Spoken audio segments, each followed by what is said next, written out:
بسم الله الرحمن الرحيم الحمد لله رب العالمين اللهم صل وسلم على نبينا محمد وعلى آله وصحبه أجمعين. Assalamu alaikum wa rahmatullahi wa barakatuh. On continue l'explication du livre Umdatul Ahkam min Adillatil Ahkam de l'imam al-Hafidh Abdel Ghani al-Maqdisi rahimahullah ta'ala rahmatan wasi'a. En introduction de ce cours, on remercie Allah Azza wa Jal pour le secours qu'il a apporté aux Palestiniens, nos frères et sœurs en Palestine, à Gaza plus particulièrement. On remercie Allah Azza wa Jal d'avoir facilité et d'avoir mis fin à cette guerre et d'avoir accordé ce soulagement à nos frères et sœurs en Palestine. Demandons à Allah Azza wa Jal de les récompenser en bien pour leur patience et de leur accorder encore mieux que ce qu'ils ont perdu. Demandons à Allah Azza wa Jal qu'il fasse miséricorde à nos frères et sœurs qui sont décédés durant ce génocide et durant cette attaque plus qu'injuste. Demandons à Allah Azza wa Jal d'accepter toutes les œuvres qui ont été accomplies par tous les musulmans à travers le monde en soutien à nos frères et sœurs en Palestine et partout ailleurs dans le monde. Allahumma amin. Taïb, on reprend l'explication du livre. On s'était arrêté sur le hadith numéro 42 dans le chapitre du tayammum, l'ablution sèche. L'auteur dit rahimahullah عن عمار بن ياسر رضي الله عنه قال بعثني رسول الله صلى الله عليه وسلم في حاجة فأجنبت فلم أجد الماء فتمرغت في الصعيد كما تمرغ الدابة ثم أتيت النبي صلى الله عليه وسلم فذكرت له ذلك فقال إنما يكفيك أن تقول بيديك هكذا ثم ضرب بيديه الأرض ضربة واحدة ثم مسح الشمال على اليمين وظاهر كفيه ووجهه. D'après Ammar ibn Yasir radiyallahu anhu, le messager d'Allah sallallahu alayhi wa sallam m'a envoyé pour une mission et je fus atteint de l'état d'impureté majeure. Comme je ne trouvais pas d'eau, je me suis roulé dans la poussière comme le fait la bête. Puis je vins au prophète sallallahu alayhi wa sallam et lui rapporta cela. Il dit: il t'aurait suffi de faire ainsi avec tes mains. Puis il frappa la terre une seule fois avec ses mains, essuya la gauche avec la droite, puis passa ses mains sur ses paumes et son visage. Taïb. Ce hadith aborde 5 points juridiques. Premièrement, la légitimité d'accomplir le tayammum pour la personne en état d'impureté majeure qui ne trouve pas d'eau, ou pour qui il est impossible d'utiliser de l'eau. Et ceci, c'est à l'unanimité des savants. Ici, Ammar radiyallahu anhu a rapporté ce qui s'est passé au prophète sallallahu alayhi wa sallam, et le prophète sallallahu alayhi wa sallam l'a approuvé, alors que Ammar était en état d'impureté majeure. Taïb, Ammar ibn Yasir radiyallahu anhu, ce grand compagnon, il avait embrassé l'islam très tôt, avec sa mère et son père.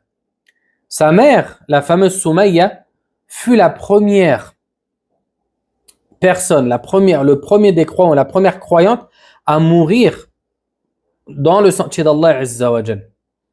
En effet, elle a été tuée à la Mecque après de longues persécutions qu'elle a subies ainsi que sa famille, parce qu'il faisait partie des faibles à la Mecque et qu'il n'avait pas de tribu pour les protéger. Et le prophète sallallahu alayhi wa sallam était attristé par la situation dans laquelle se trouvait la famille de Yasir. Et il passait auprès d'eux alors qu'il se faisait châtier et il leur disait: patience aux familles de Yasir, votre rendez-vous sera au paradis.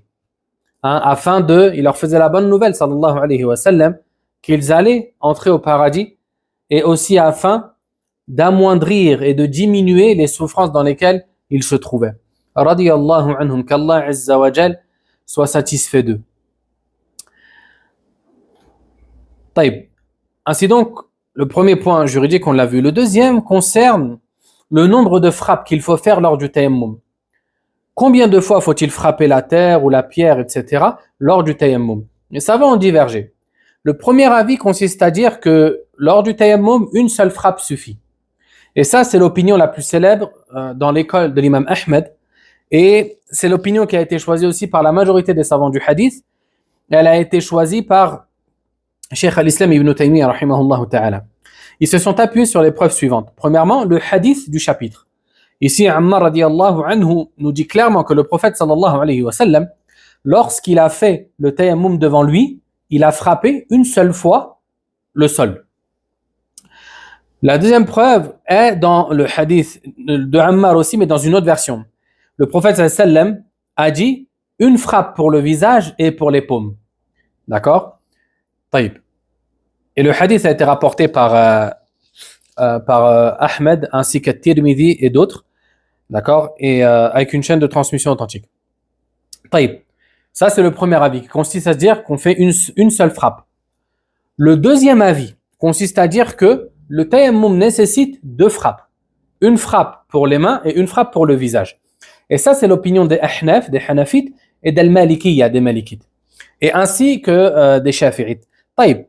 Quels sont les arguments qu'ils ont avancés pour dire cela? Premièrement, le hadith d'Ibn Umar radiyallahu anhu, dans lequel le prophète sallallahu alayhi wa sallam aurait dit le tayammum se compose de deux frappes. Une pour le visage et une pour les mains jusqu'au coude. Taïb. Le hadith a été rapporté par Ad-Daraqutni ainsi qu'Al-Hakim dans son Mustadrak et par At-Tabarani rahimahumullah. Toutefois, ce hadith a été jugé très faible. D'accord? Il a été jugé très faible. Taïb.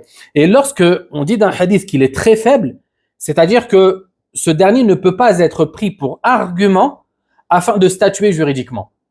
Taïb.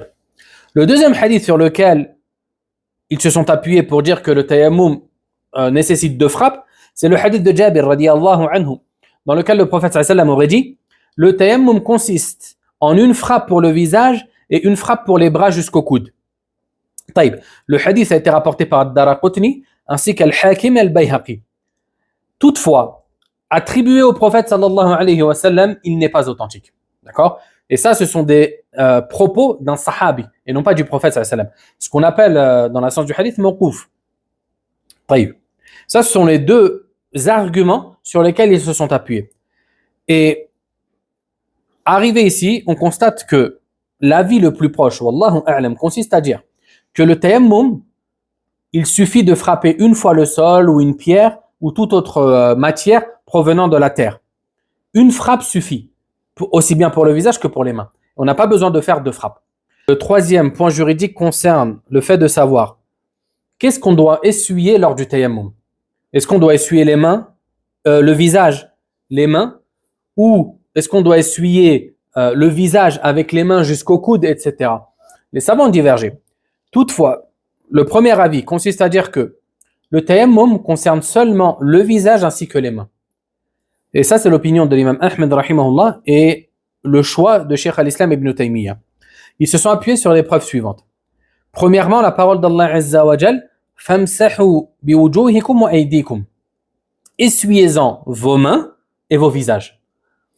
Et lorsque le terme yad est utilisé en arabe et qu'il n'est pas, lorsqu'il est utilisé de manière générale et qu'il n'est pas spécifié, il concerne la main. D'accord? Il concerne la main. Parce qu'en fait, pourquoi? Parce qu'en arabe, le mot yad peut aussi bien signifier la main qu'il peut signifier le bras. D'accord? Mais lorsque on l'utilise de cette manière, sans restriction, d'accord, et de manière lâchée comme ça, le mot yad concerne seulement la main et non pas le bras. Taïb. C'est pour ça qu'Allah Azza wa Jal, par exemple, dans surat Al-Ma'ida, lorsqu'il dit وَالسَّارِقُ وَالسَّارِقَةُ فَقْطَعُوا أَيْدِيَهُمَا. Couper les mains du voleur et de la voleuse. Ici, c'est le même mot qui a été utilisé, أَيْدِيَهُمَا. D'accord? Et ici, à l'unanimité, la sentence s'applique sur la main seulement et non pas sur le bras tout entier. Taïb. Le deuxième argument qui a été invoqué par l'imam Ahmed, c'est que c'est le hadith du chapitre. D'accord? Dans l'une de ses versions, le prophète sallam a dit l'ablution sèche consiste en une frappe pour le visage et les mains. D'accord? Pareil. Ici, c'est le terme yed qui est revenu. Et le mot yed, quand il est utilisé comme ça, il concerne seulement la main. Taïb. Le deuxième avis consiste à dire que le tayammum concerne le visage ainsi que les mains jusqu'au coude. Et ça, c'est l'avis de l'imam Malik et de l'imam al-Shafi'i, rahimahumullah ta'ala. Ils se sont basés sur les arguments suivants. Premièrement, le hadith d'Ibn Umar, radiyallahu anhu, dans lequel le prophète sallallahu alayhi wa sallam a dit « Le tayammum consiste en 2 frappes, une pour le visage et une pour les mains jusqu'au coude. » C'est le hadith qu'on a vu juste avant et dont je vous avais dit qu'il était très faible. Taïb. Le deuxième argument qu'ils ont avancé, c'est l'analogie. Ils ont dit, tout comme les mains doivent être nettoyées lors des ablutions avec de l'eau jusqu'au coude, il en est de même pour le tayammum. On doit nettoyer les mains jusqu'au coude. Toutefois, cette analogie n'est pas recevable parce qu'il y a une règle qui est que on ne peut accepter une analogie lorsqu'elle s'oppose à un texte. Et là, on a un texte, le hadith de Ammar ibn Yasir radiyallahu anhu, dans lequel le prophète sallam a fait le tayammum et il s'est essuyé seulement les mains. Il n'est pas allé jusqu'au coude. Et de ce fait, cette analogie ne peut être acceptée. Taïb. Ainsi donc, l'avis le plus proche, en vue des preuves, c'est que le tayammum concerne seulement le visage ainsi que les mains. Les mains, c'est-à-dire de l'extrémité des doigts jusqu'au poignet, et non pas jusqu'au coude. Taïb. Le quatrième point juridique de ce hadith, il concerne le fait de savoir, est-ce que, après avoir tapé la terre, je dois souffler dans mes mains avant de m'essuyer avec ou pas? Il a été rapporté dans certaines versions du hadith de Ammar, radiyallahu anhu, que le prophète sallallahu alayhi wa sallam frappa ses mains sur le sol et ensuite, avant d'essuyer avec, il souffla dessus. D'accord? Il souffla sur ses mains. Et dans d'autres versions aussi, le prophète sallallahu alayhi wa sallam a dit à Ammar de frappe avec tes mains, ensuite souffle dessus, puis essuie-toi.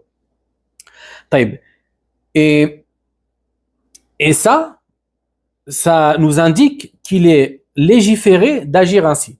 Parce que le prophète sallallahu alayhi wa sallam l'a fait. Et il l'a recommandé de le faire.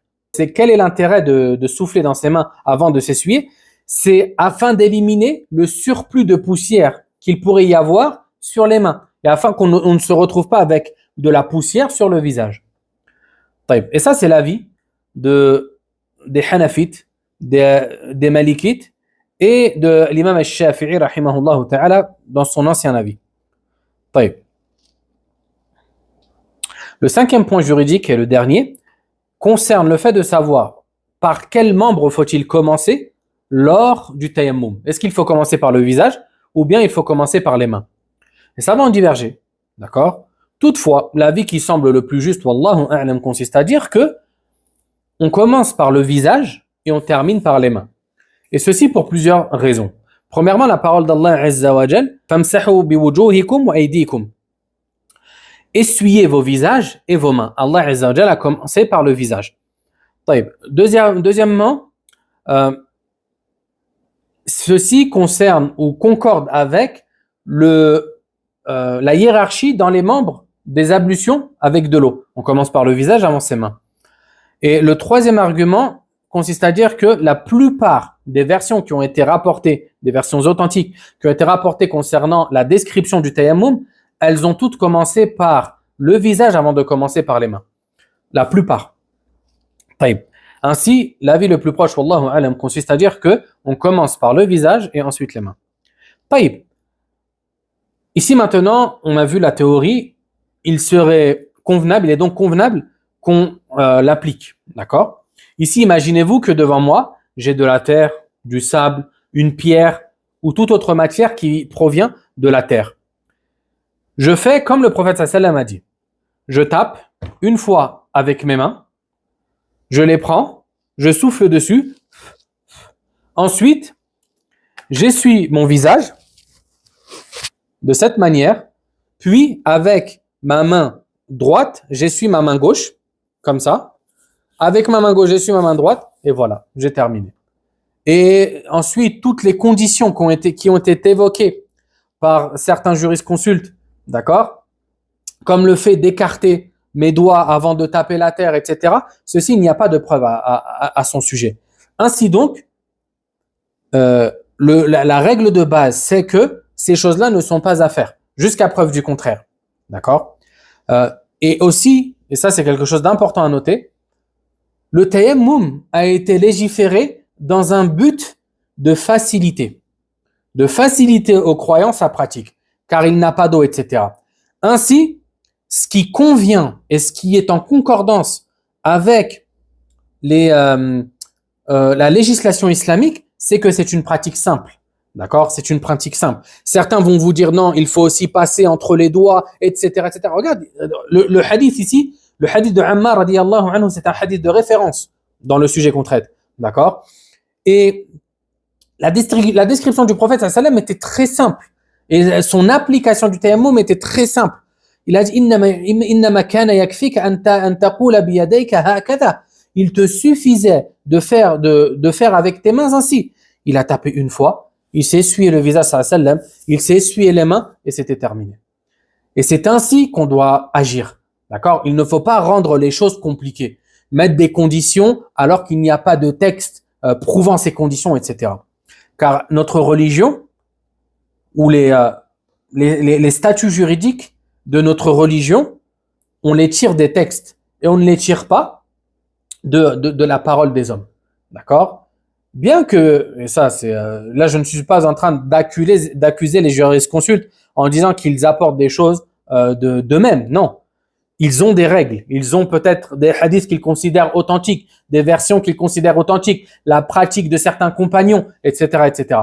Toutefois, lorsque on revient à la base, d'accord, qui est le livre d'Allah Azza wa Jal et la sunna du prophète sallallahu alayhi wa sallam, on s'aperçoit que ces conditions-là n'ont pas été citées par le prophète sallallahu alayhi wa sallam. En tout cas, pas dans les hadiths authentiques. Et la divergence, c'est quelque chose à respecter. D'accord? Par exemple, on a vu que dans l'école de l'imam Malik, il voyait qu'on monte jusqu'au coude. Voilà, celui qui fait comme ça parce qu'il est convaincu par ce qawl-là, on ne va pas le réprimander. Taïb. Voyons ensemble maintenant quelques points bénéfiques que l'on tire de ce hadith. Premièrement, le hadith montre que l'étudiant en sciences doit consulter les savants lorsqu'il a un problème d'ordre religieux ou d'ordre scientifique. Lorsqu'il a une question, une shubha, une ambiguïté, une chose qu'il n'a pas compris, il doit se référer aux savants qui, eux, auront la capacité, incha'Allah, de lui éclairer, de lui éclaircir cette zone d'ombre qui le perturbe. Ici, Ammar, radiyallahu anhu, il connaissait le tayammum, mais pas comment le faire. Et là, il était dans une situation où il n'était pas avec le prophète sallallahu alayhi wa sallam et il était dans un état d'impureté majeure. Il devait prier. Donc, qu'est-ce qu'il a fait? Il s'est roulé dans le sable, comme la bête se roule dans le sable, entièrement, afin que le sable touche tout son corps. Il pensait que c'était ainsi qu'on faisait le tayammum, radiyallahu anhu. Et ainsi, lorsqu'il est revenu auprès du prophète sallallahu alayhi wa sallam, il lui a raconté ce qu'il a fait. Et là, le prophète sallallahu alayhi wa sallam, qu'est-ce qu'il a fait? Il lui a enseigné, il l'a aiguillé, il l'a éclairé quant à cette zone d'ombre qui le perturbait, radiyallahu anhu. Et c'est ainsi que l'étudiant doit se comporter. Il ne doit pas aller questionner la première personne venue. Non, il doit se référer. Il doit avoir des savants, il doit avoir des gens qui ont étudié peut-être plus que lui, auxquels il peut se référer afin de répondre à ces questions. Taïb. Le deuxième point bénéfique que l'on tire de ce hadith, il concerne le savant. Le savant, lorsque un étudiant vient lui poser une question, il lui incombe d'éclairer au mieux le questionneur. Ici, le prophète sallallahu alayhi wa sallam a donné une réponse à Ammar qui était, comme on dit en arabe, kafiya shafiya, qui était parfaite. Après cela, Ammar, il n'aura plus jamais besoin de demander à quelqu'un comment on fait le tayammum. Parce que la réponse que le prophète sallallahu alayhi wa sallam lui a apportée était complète. Il lui a même montré, d'accord, il l'a appliqué, il lui a fait une réponse en mise en pratique. D'accord? Et ça, c'est encore meilleur dans l'enseignement de la science. Taïb. Parmi les points bénéfiques aussi, le fait que lorsque quelqu'un t'envoie, lorsqu'un responsable t'envoie, lorsque l'un de tes parents t'envoie pour une mission spécifique, etc., il n'incombe pas de dévoiler les raisons. Lorsqu'il n'y a pas d'intérêt à le faire, ou lorsqu'il n'y a pas une nécessité, le fait de tout répéter à tout le monde, Ah, mes parents ils m'ont envoyé faire ceci. Ah, je suis pas. Non. Ici, Ammar radiallahu anhu, regardez ce qu'il a dit. Il a dit, le prophète sallam m'avait envoyé dans une affaire. Mais il n'a pas dit c'était quoi cette affaire. Il n'a pas dit si c'était une chose. Non, il a dit c'était une affaire. Il en est ainsi pour le croyant. Il doit habituer sa langue à la retenue. طيب. Ensuite, l'auteur dit عن جابر بن عبد الله رضي الله عنهما أن النبي صلى الله عليه وسلم قال أعطيت خمسا لم يعطهن أحد من الأنبياء قبلي نصرت بالرعب مسيرة شهر وجعلت لي الأرض مسجدا وطهورا فأيما رجل من أمتي أدركته الصلاة فليصلي وأحلت لي الغنائم ولم تحل لأحد قبلي وأعطيت الشفاعة وكان النبي يبعث إلى قومه خاصة وبعثت إلى الناس عامة. D'après Jabir ibn Abdillah radiyallahu anhuma, le prophète sallallahu alayhi wa sallam a dit: j'ai reçu 5 privilèges que nul prophète avant moi n'a reçus. J'ai été secouru par la crainte sur une distance d'1 mois de marche. La terre entière m'a été rendue lieu de prière et moyen de purification. Tout homme de ma communauté que surprend l'heure de la prière doit prier qu'il prie là où il se trouve. Les butins de guerre m'ont été rendus licites, alors qu'ils ne l'étaient pas, et alors qu'ils ne l'étaient pour aucun avant moi. J'ai reçu le privilège de l'intercession, et alors que chaque prophète était envoyé à son peuple en particulier, j'ai été envoyé à l'humanité tout entière. Ah, c'est un hadith azim, c'est un hadith immensément grand et important. On pourrait tirer de ce hadith, on pourrait parler de ce hadith des heures et des heures. Tellement il est riche en enseignements et en points juridiques, etc. Quoi qu'il en soit, on va évoquer seulement les points les plus importants et ceci de manière résumée. Ce hadith aborde principalement 2 points juridiques, ou en tout cas qui sont en lien avec le tayammum. Premièrement, le fait que le tayammum, c'est une particularité de cette communauté. Et ça, on l'avait vu auparavant. Ici, le prophète sallallahu alayhi wa sallam a dit: j'ai reçu 5 choses, 5 privilèges qu'aucun avant moi n'a reçu. Et parmi ces choses-là, le fait que la terre lui a été rendue comme lieu de prière et moyen de purification. Ça, c'était quelque chose que les communautés avant nous n'avaient pas. Parmi aussi les choses spécifiques, c'est que, subhanallah, les communautés avant nous ne peuvent pas ou ne pouvaient pas prier n'importe où. Ils avaient des lieux restreints, limités, dans lesquels ils devaient adorer Allah Azza wa Jal, que ce soit dans les synagogues, les temples ou les églises. Tandis que la communauté du prophète sallallahu alayhi wa sallam, non. Allah Azza wa Jal a fait de la terre tout entière un lieu de prière. Ils peuvent prier où qu'ils se trouvent. Amr ibn Shu'aib rapporte de son père, d'après son grand-père, que le prophète sallallahu alayhi wa sallam a dit: la terre entière m'a été rendue lieu de prière et moyen de purification. Où que l'heure de la prière me surprenne, je m'essuie et je prie. C'est-à-dire, je fais mes ablutions, je me purifie et je prie. Les gens avant moi priaient seulement dans leurs églises et leurs temples. Le deuxième point juridique concerne la permission de faire le tayammum avec tout ce qui provient de la terre. Et ça, on l'avait vu auparavant. Tout ce qui provient de la terre, j'ai le droit de faire un tayammum avec. Que ça soit du terreau, des graviers, des pierres, du sable, etc. Toutes ces choses-là, j'ai le droit de faire un tayammum avec. Ensemble maintenant les points bénéfiques que l'on peut tirer de ce hadith. Premièrement, ce hadith met en avant le mérite du prophète sallallahu alayhi wa sallam sur tous les autres prophètes, car il a été privilégié par certaines choses. Comme le prophète sallallahu alayhi wa sallam nous l'a cité ici. J'ai reçu 5 choses, 5 privilèges qu'aucun prophète avant moi n'a reçu. Et ça prouve que auprès d'Allah Azza wa Jal, le prophète sallallahu alayhi wa sallam a un statut supérieur aux autres, car il a été privilégié par des choses que les autres n'ont pas reçues. Cette supériorité du prophète sallallahu alayhi wa sallam sur tous les autres prophètes, c'est quelque chose qui est connu et reconnu par tous les musulmans. Et il y a un hadith très explicite à ce sujet, d'après Wathila ibn al-Asqa' radiyallahu anhu, le messager d'Allah sallallahu alayhi wa sallam a dit: Allah a élu Kinana parmi les descendants d'Ismaïl Et il a élu Quraysh parmi Kinana. Et il a élu les Bani Hashim parmi Quraysh. Et il m'a élu parmi les Bani Hashim. Regardez ici, le prophète sallam, le hadith a été rapporté par Muslim, rahimahullah. Ici, le prophète sallam nous dit que il a été l'être humain élu. En fait, il a été, comment dire, si vous voulez, c'est la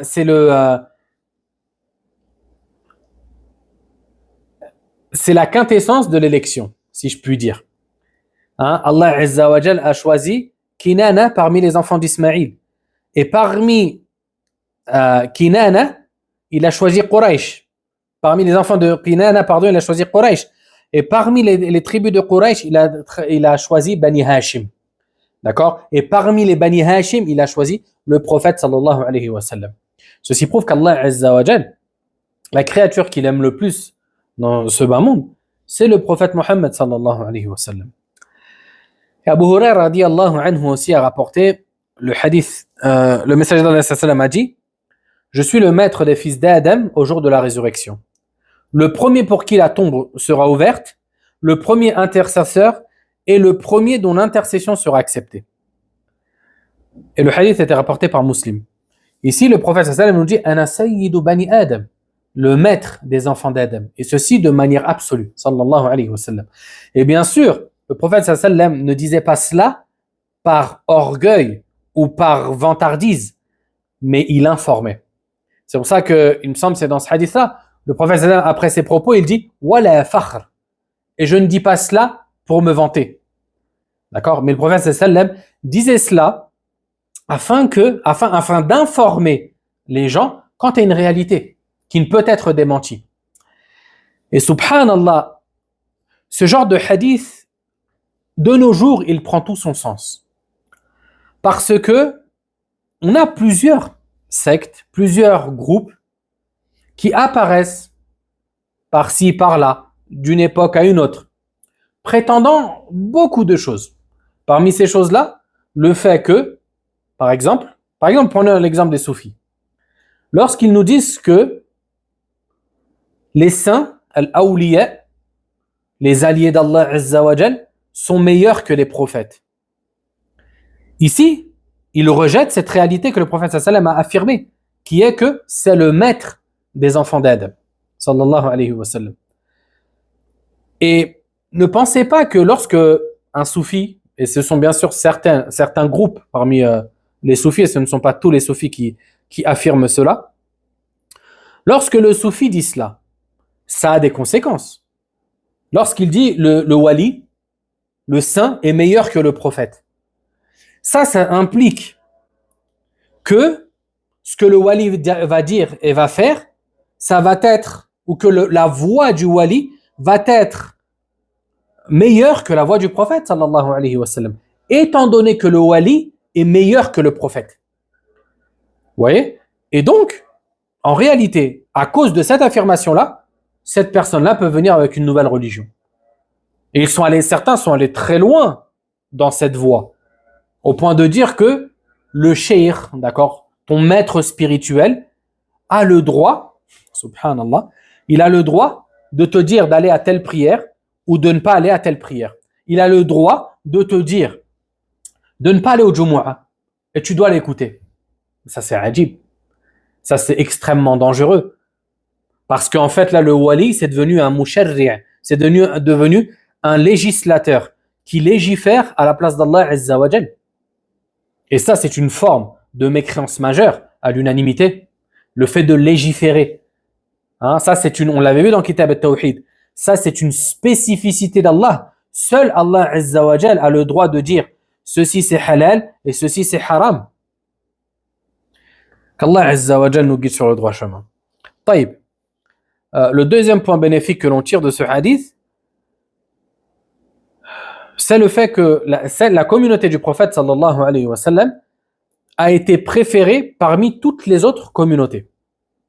Allah Azza wa Jalla dans le Coran nous dit kuntum khayra ummatin ukhrijat lin-nas. Vous êtes la meilleure communauté qui a été suscitée pour les gens. Ici Allah Azza wa Jalla nous dit clairement que la communauté du prophète sallallahu alayhi wa sallam c'est la meilleure communauté. Pourquoi?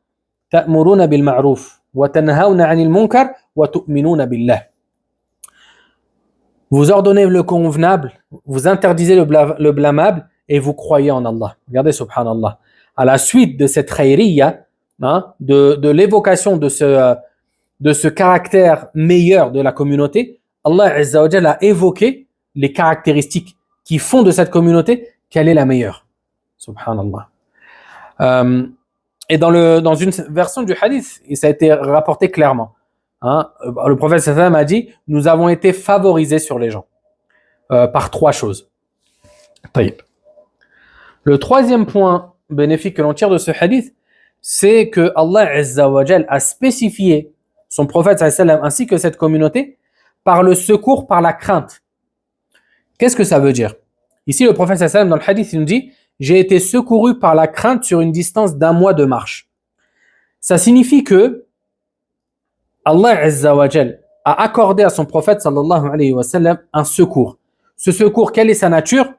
C'est que Allah jette l'effroi dans les cœurs des mécréants hostiles qui combattent l'islam 1 mois avant qu'ils entendent que le prophète sallallahu alayhi wa sallam va sortir afin de les affronter. Subhanallah. Et ça, c'est pas une spécificité du prophète sallallahu alayhi wa sallam seulement, mais c'est une spécificité aussi pour sa communauté. Et ça, en réalité, c'est un secours immense qui a été accordé à la communauté du prophète sallallahu alayhi wa sallam. Le fait que 1 mois avant de te déplacer, un mois avant que l'armée musulmane se déplace, il y a déjà l'effroi dans les cœurs des mécréants qui sont hostiles à l'islam. Ibn Battal, rahimahullah ta'ala, a évoqué une situation dans laquelle il y a eu ce secours d'Allah Azza wa Jal octroyé aux croyants après l'époque prophétique. Et je vous rapporte la parole. Il nous dit Al-Muhallab a dit, selon le récit d'Abu Muhammad Al-Asili, rahimahumullah ta'ala, nous avons conquis Barcelone avec Ibn Abi Amir. Plus tard, nous avons appris par des voyageurs venus de Constantinople que lorsque la nouvelle de notre conquête de Barcelone leur parvint, la frayeur les saisit au point qu'ils fermèrent les portes de Constantinople dès qu'ils reçurent la nouvelle, en plein jour, et montèrent sur leurs remparts, alors qu'elle se trouve à plus de 2 mois de distance. Regardez, subhanallah. Ici, ça s'est réellement passé. Les habitants de Constantinople, or que Constantinople à cette époque, ce n'était pas une terre musulmane, dès qu'ils ont entendu que les musulmans ont conquis Barcelone, ça y est, la peur, elle les a gagnés directement. Subhanallah. Or que, voilà, c'est adib ça, parce que les musulmans, ce sont les plus justes des gens, en règle générale. Parce qu'Allah Azza wa Jal, c'est leur Seigneur. Et c'est Allah qu'ils adorent. Et qu'Allah Azza wa Jal, il s'est interdit l'injustice, il l'a rendue interdite entre les créatures. Et que les musulmans, que le vrai musulman, se doit d'appliquer ce principe-là, qui est la justice avec tout le monde. La justice avec tout le monde et dans toutes les circonstances. Et subhanallah, celui qui étudie, et Inch'Allah, il se peut qu'à l'avenir, on ait l'occasion de le faire, celui qui étudie les règles de la guerre, il yata'ajjab. Wallah, celui qui étudie les règles juridiques islamiques, en gros la législation islamique concernant concernant la guerre et concernant les devoirs qu'il y a à respecter, etc., même avec l'ennemi, il arrive à une seule conclusion, c'est que cette religion, elle ne peut provenir des hommes. Elle est trop parfaite pour qu'elle puisse être le fruit ou la création d'un homme. C'est pas possible. Wallah. Allah Azza wa Jal, il nous a légiféré des règles dans la guerre que vous ne trouvez pas. Vous ne trouvez pas dans une autre législation. Les Nations Unies, le Conseil international de sécurité, tout ce que vous voulez. Wallah, vous ne les trouvez pas. Et si vous trouvez des choses semblables, ça ne reste que semblable. Ou que parfois c'est juste des paroles qui sont dites ou des mots qui sont écrits, mais qui ne sont pas appliqués réellement. Et on l'a très bien vu avec la Palestine. D'accord? Toute la terre entière dit que un tel, il est en train de faire des crimes de guerre, mais il n'y en a pas un qui a bougé.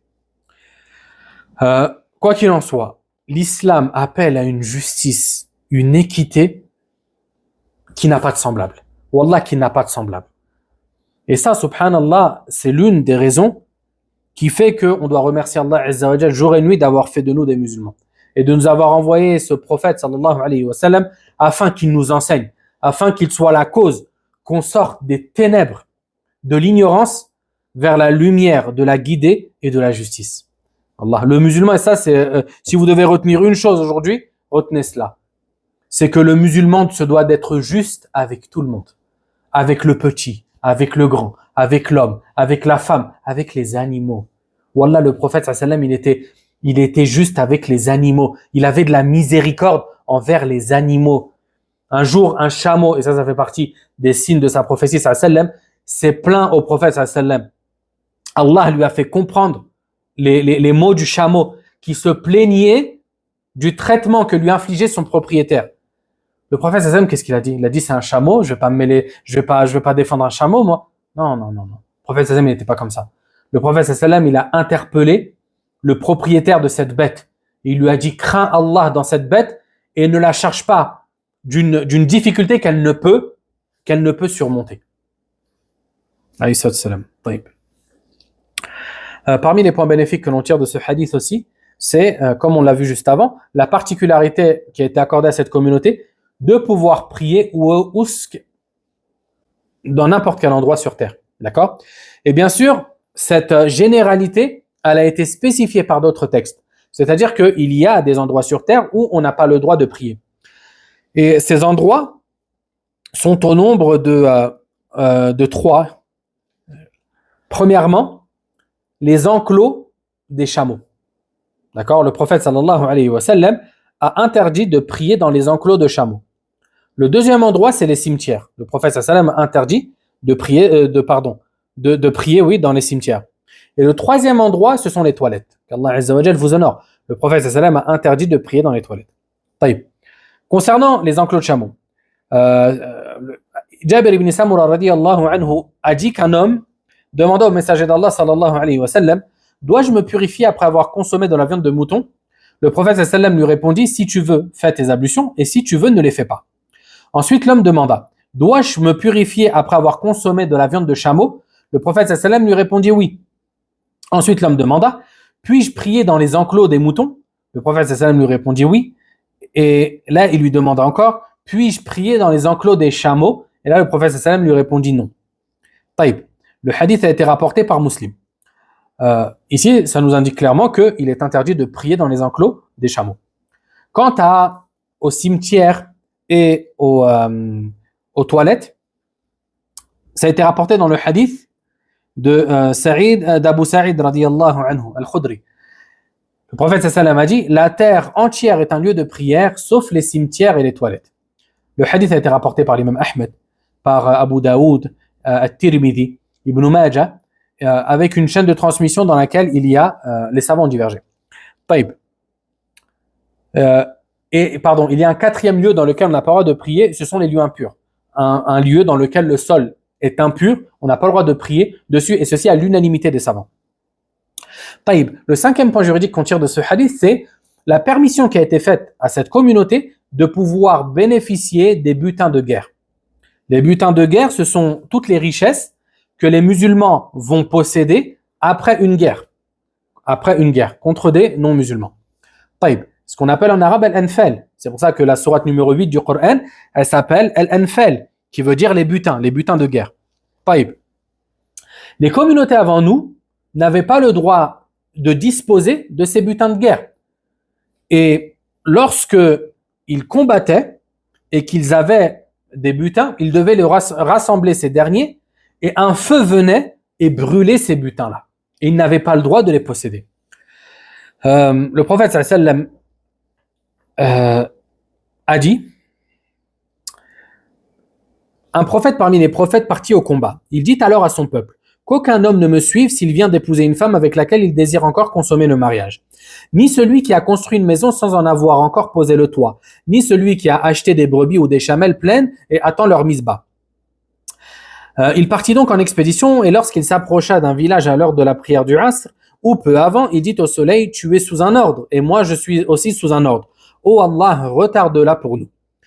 Or, alors le soleil fut retenu jusqu'à ce qu'Allah lui accorde la victoire. Il rassembla ensuite le butin et le feu vint pour le consommer, mais il ne le consomma pas.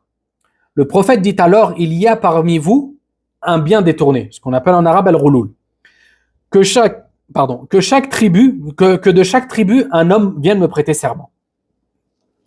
Lorsqu'ils le firent, la main d'un homme resta collée à la sienne. Il dit, il y a un bien détourné parmi vous, que ta tribu me prête serment. 2 ou 3 mains restèrent collées à la sienne. Il dit, le bien détourné est parmi vous. Ils apportèrent alors, ensuite ces 2 ou 3 hommes-là, ils apportèrent alors une tête d'or, semblable à une tête de vache. Ils la déposèrent et le feu vint la consommer. Ensuite le prophète sallam dit, puis Allah nous a rendu illicite le butin de guerre, voyant notre faiblesse et notre incapacité, et il nous en a accordé la permission. Et le hadith a été rapporté par Al-Bukhari et Muslim. Taïb. Le 6e point bénéfique que l'on tire de ce hadith, c'est l'intercession qui va être accordée au prophète sallallahu alayhi wa sallam. Et ça, c'est une intercession spécifique au prophète sallallahu alayhi wa sallam que personne ne lui partagera. C'est ce qu'on appelle al-shafa'atul uzma, la grande intercession. Et ça, on l'avait vu en détail lors de l'explication du livre Al-Lamiyya. Quoi qu'il en soit, rien n'empêche de réévoquer le hadith, parce que le hadith est très long. Il est appelé, ou il est surnommé hadith ou al-shafa'a, le hadith de l'intercession. D'après Abu Hurairah radiyallahu anhu, le messager d'Allah sallallahu alayhi wa sallam a dit, je suis le maître des hommes au jour de la résurrection. Savez-vous pourquoi? Allah rassemblera tous les hommes, anciens et récents, sur une seule et même terre. L'appel sera entendu par tous, leur regard percevra tout, et le soleil s'approchera, de sorte que les gens subiront un stress et une anxiété insupportables. Ils diront, ne voyez-vous pas ce qui nous atteint? Ne voyez-vous pas qui pourra intercéder pour nous auprès de votre Seigneur? Alors certains se diront entre eux, adressez-vous à Adam. Ils iront donc vers Adam et diront, toi qui es le Père de l'humanité, Allah t'a créé de sa main, il a insufflé en toi de son souffle de vie et a ordonné aux anges de se prosterner devant toi. Intercède pour nous auprès de ton Seigneur. Ne vois-tu pas ce dans quoi nous sommes, ce qui nous a atteints? Adam alayhi salam dira, mon Seigneur est en colère aujourd'hui, d'une colère comme nulle auparavant. Et il m'avait interdit de manger de l'arbre, et je lui ai désobéi. Mon âme, mon âme, mon âme, allez vers un autre, allez vers Noé. Ils iront donc voir Noé, et diront, ô Nuh, tu es le premier des messagers envoyés aux habitants de la terre, et Allah t'a nommé serviteur reconnaissant. Intercède pour nous auprès de ton Seigneur. Ne vois-tu pas ce dans quoi nous sommes? Nuh alayhi salam répondra, mon Seigneur est en colère aujourd'hui d'une colère comme nulle auparavant, et comme jamais plus à l'avenir. J'avais une invocation que j'ai faite pour mon peuple. Mon âme, mon âme, mon âme. Allez vers un autre, allez vers Abraham. Ils iront alors voir Ibrahim alayhi salam et diront, ô Ibrahim, tu es le prophète d'Allah et son ami sur terre. Intercède pour nous auprès de ton Seigneur.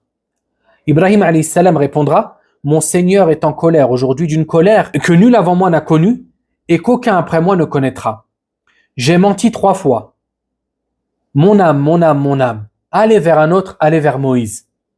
Ils iront vers Moïse, Moussa alayhi salam, et diront, ô Moussa, tu es le messager d'Allah, choisi pour sa révélation et sa parole. Intercède pour nous auprès de ton Seigneur. Moussa alayhi salam répondra, mon Seigneur est en colère aujourd'hui d'une colère que nul avant moi n'a connue et qu'aucun après moi ne connaîtra. J'ai tué quelqu'un alors que je n'avais pas reçu l'ordre de le faire. Mon âme, mon âme, mon âme. Allez vers un autre, allez voir Jésus. Ils iront vers Isa alayhi salam, Jésus, et diront, ô Jésus, tu es le messager d'Allah, et sa parole qu'il a soufflée à Marie, et un esprit venant de lui. Tu as parlé aux gens dès ton berceau. Intercède pour nous. Et là, Isa alayhi salam répondra, mon Seigneur est en colère aujourd'hui d'une colère que nul avant moi n'a connue, et que nul après moi ne connaîtra. Mon âme, mon âme, mon âme. Allez vers un autre, allez vers Mohammed. Sallallahu alayhi wa sallam. Ils iront donc vers Mohammed et diront, ô Mohammed, tu es le messager d'Allah et le sceau des prophètes. Allah t'a pardonné tous tes péchés passés et futurs. Intercède pour nous auprès de ton Seigneur. Et là, le prophète sallam dit, alors je partirai et je me présenterai sous le trône d'Allah, me prosternant devant mon Seigneur. Puis Allah m'accordera de ses louanges et éloges ce qu'il n'a accordé à personne avant moi. Il me sera alors dit, ô Muhammad, relève ta tête, demande et tu seras exaucé, intercède et ton intercession sera acceptée. Je lèverai alors ma tête et dirai, ma communauté ô Seigneur, ma communauté. Le hadith a été rapporté par Al-Bukhari et Muslim. Ibn Umar radiyallahu anhu ajouta, le prophète sallallahu alayhi wa sallam intercédera afin que l'on juge entre les créatures, afin que le jugement commence. Puis il marchera et empoignera la poignée de la porte. C'est ce jour-là qu'Allah le ressuscitera en une position louable. Toutes les créatures présentes le loueront. Sallallahu alayhi wa sallam. Et le hadith de Ibn Umar a été rapporté par Al-Bukhari et Muslim aussi. Ça, c'est le hadith appelé hadith al-shafa'a, le hadith de l'intercession. Il concerne la grande intercession du prophète sallam pour toutes les créatures présentes le jour du jugement, afin que le jugement commence entre eux. Taïb. Le dernier point que l'on tire de ce hadith, il concerne le caractère universel de la prédication et du message du prophète Mohammed sallallahu alayhi wa sallam à toutes les nations. Car en effet, les prophètes avant le messager d'Allah sallallahu alayhi wa sallam étaient simplement envoyés pour leur peuple. Leur message, leur mission était limitée à transmettre le message d'Allah azza wa jal à leur peuple seulement et non pas à l'humanité tout entière. Alors que le prophète sallallahu alayhi wa sallam, sa mission prophétique ne se limitait pas seulement aux Arabes ou ne se limitait pas seulement aux habitants de la péninsule arabique. Mais c'est une mission qui englobe l'humanité tout entière. C'est pour ça qu'Allah Azza wa Jalla a dit وَمَا أَرْسَلْنَاكَ إِلَّا كَافَّةً لِلنَّاسِ بَشِيرًا وَنَذِيرًا. Et nous t'avons envoyé pour tous les hommes qu'en tant que bon annonciateur et avertisseur. Comme je vous l'ai dit, les prophètes avant le prophète sallam étaient envoyés simplement ou seulement à leur peuple. Et ça, c'est quelque chose qui s'est énormément répété dans le Coran. Par exemple, Allah Azza wa Jal a dit à Nuh alayhi salam, ou en parlant de Nuh alayhi salam, وَلَقَدْ أَرْسَلْنَا نُوحًا إِلَىٰ قَوْمِهِ. Nous avons certes envoyé Noé à son peuple. Ô mon peuple, adorez Allah. Ya qawmi ubudullaha ma lakum min ilahin ghayruh. Vous n'avez point de divinité autre que lui. Et ce verset s'est répété pour énormément de prophètes. Allah Azza wa Jal a dit pareil au sujet de Hud alayhi salam, au sujet de Salih, au sujet de Shu'aib, au sujet de Isa alayhi salam. Allah Azza wa Jal a dit وَيُعَلِّمُهُ الْكِتَابَ وَالْحِكْمَةَ وَالتَّوْرَاةَ وَالْإِنْجِيلَ وَرَسُولًا إِلَى بَنِي إِسْرَائِيلَ. Et il lui enseignera le livre, la sagesse, la Torah et l'évangile, et il fera de lui un messager pour les enfants d'Israël. Ici, regardez, sa mission était spécifique aux enfants d'Israël. Et ensuite, le prophète Isa alayhi salam, Jésus, a fait la bonne annonce de l'arrivée d'un autre prophète, qui était le prophète Mohammed sallallahu alayhi wa sallam. وَمُبَشِّرًا بِرَسُولٍ يَأْتِي مِن بَعْدِ اسْمُهُ أَحْمَدَ. Et je vous fais la bonne annonce d'un messager qui viendra après moi et qui s'appelle Ahmed. Et parmi les noms du prophète sallallahu alayhi wa sallam, il y a le nom Ahmed. Et c'est pour ça que même dans la Bible, on retrouve Jésus dire « J'ai été envoyé seul, ou je n'étais envoyé qu'aux brebis égarées des enfants d'Israël. » Pareil, ici, Isa alayhi salam, Jésus, il nous dit clairement que sa mission se limite aux égarés des enfants d'Israël et non pas à l'humanité tout entière. Et ça vient rejeter la position de l'Église qui prétend que le christianisme, c'est un message à portée internationale. Non, c'est faux. Parce que la personne qui considère comme étant le fondateur de cette religion a dit qu'il n'a été envoyé qu'aux enfants d'Israël. Taïb.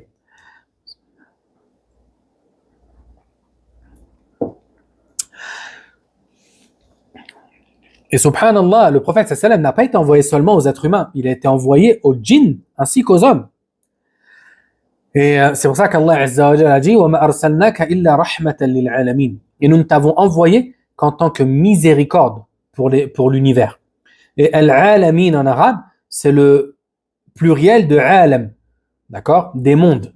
Et les mondes concernent aussi bien le monde humain que le monde des djinns. طيب.